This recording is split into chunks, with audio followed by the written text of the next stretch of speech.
जय श्री कृष्णा। आज बुधवार के दिन आइए सुनते हैं गणेश जी की यह कथा। भगवान श्री गणेश की पूजा हर पूजा से पहले की जाती है। महिलाएं खासकर अपने पति की लंबी आयु के लिए भगवान श्री गणेश की पूजा जरूर करती हैं।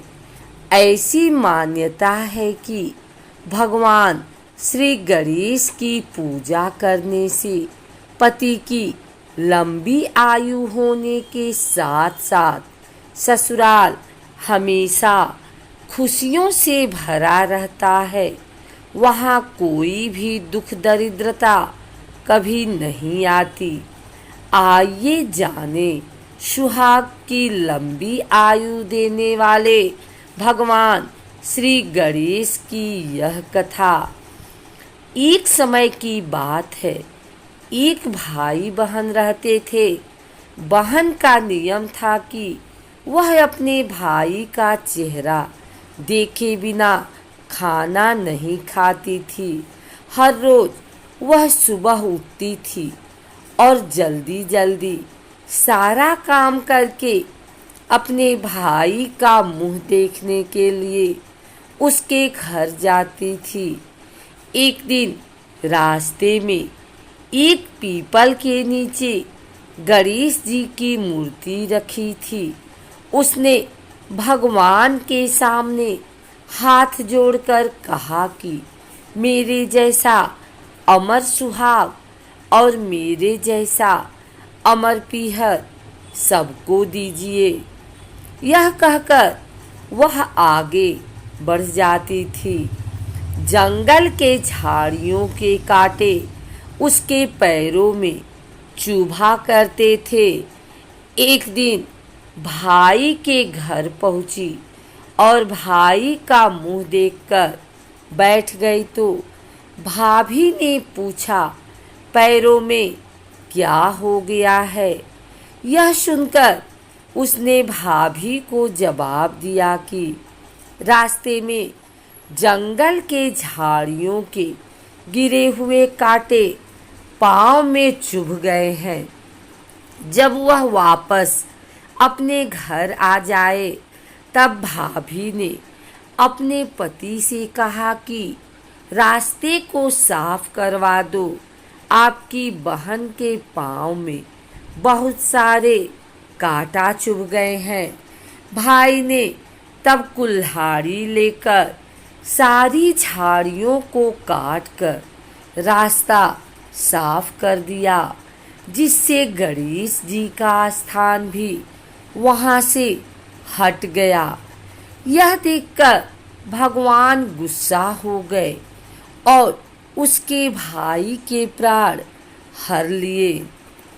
लोग अंतिम संस्कार के लिए जब भाई को ले जा रहे थे तब उसकी भाभी रोते हुए लोगों से कही, थोड़ी देर रुक जाओ, उसकी बहन आने वाली है।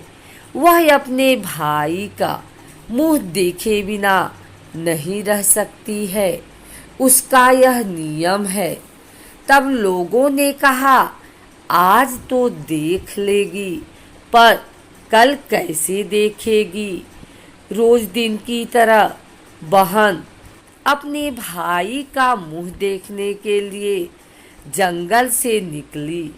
तब जंगल में उसने देखा कि सारा रास्ता साफ किया हुआ है।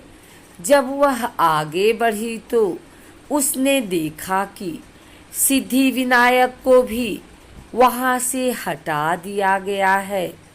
तब उसने जाने से पहले गणेश जी को एक अच्छे स्थान पर रखकर उन्हें स्थान दिया और हाथ जोड़कर बोली, भगवान मेरे जैसा अमर सुहाग और मेरे जैसा अमर पीहर सबको देना। और फिर बोलकर आगे निकल गई। भगवान तब सोचने लगे, अगर इसकी नहीं सुनी तो हमें कौन मानेगा, हमें कौन पूजेगा।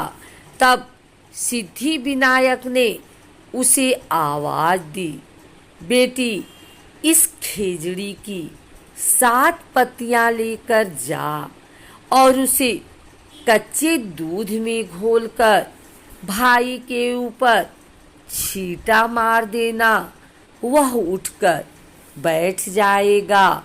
यह सुनकर जब बहन पीछे मुड़ी तो वहां कोई नहीं था। फिर वह यह सोचने लगी कि ठीक है, जैसा सुना वैसा कर लेती हूँ। फिर वह 7 खेजड़ी की पत्तियां लेकर अपने भाई के घर पहुंची। उसने देखा वहां कई लोग बैठे हुए हैं। भाभी बैठी रो रही और भाई की लाश रखी है। तब उसने उस पत्तियों को बताए हुए नियम के तहत भाई के ऊपर इस्तेमाल किया। तब भाई उठकर बैठ गया। भाई बोला, बहन से मुझे गहरी नींद आ गई थी। तब बहन बोली, यह नींद किसी दुश्मन को भी ना आए। और उसने सारी बात अपने भाई को बता दी। मान्यता के अनुसार यह है गणेश जी की चमत्कारी कहानी। एक और कथा के अनुसार एक बुढ़िया माई थी। मिट्टी के गणेश जी की पूजा करती थी। रोज बनाए रोज गल जाए। एक सेठ का मकान बन रहा था। वो बोली, पत्थर का गणेश बना दो। मिस्त्री बोले, जितने में हम तेरा पत्थर का गणेश बनाएंगे उतने में अपनी दीवार ना छीनेंगे। बुढ़िया बोली, राम करे तुम्हारी दीवार टेढ़ी हो जाए। अब उनकी दीवार टेढ़ी हो गई। वो चीने और ढा देवे, चीने और ढा देवे। इस तरह करते करते शाम हो गई।